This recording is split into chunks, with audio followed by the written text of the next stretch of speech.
ஜல்லிக்கட்டு நடைபெறுவதில் மத்திய அரசுக்கு விருப்பமில்லை என்றும் அதனால்தான் அவசர சட்டம் கொண்டுவரப்படவில்லை என்றும் தமிழ்நாடு காங்கிரஸ் கமிட்டி தலைவர் திருநாவுக்கரசர் குற்றம் சாட்டியுள்ளார். ஜல்லிக்கட்டு உள்ளிட்ட தமிழர்களின் உரிமை ஒவ்வொன்றாக பறிக்கப்பட்டு வருகிறது என்று திமுக செய்தி தொடர்பாளர் கே எஸ் ராதாகிருஷ்ணன் தெரிவித்துள்ளார். மக்களின் எண்ணங்களை மத்திய அரசு பிரதிபலிக்க வேண்டும் என தமிழ் மாநில காங்கிரஸ் தலைவர் ஜி கே வாசன் வலியுறுத்தியுள்ளார். இவங்க யாரு?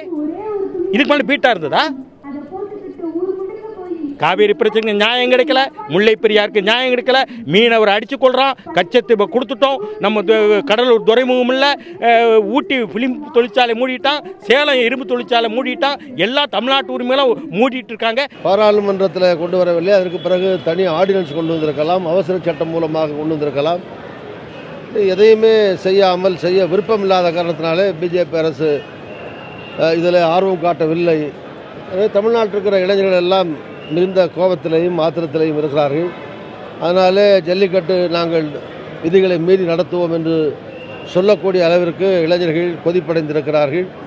இதனால் ஏற்படுகிற அனைத்து விளைவுகளுக்கும் மத்திய அரசு தான் பொறுப்பேற்க வேண்டும்.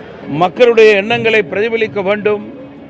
அதனை உடனடியாக இன்னும் 24 மணி நேரத்திற்குள் அவர்கள் செய்ய வேண்டும் என்பதுதான் எங்களுடைய வேண்டுகோள்.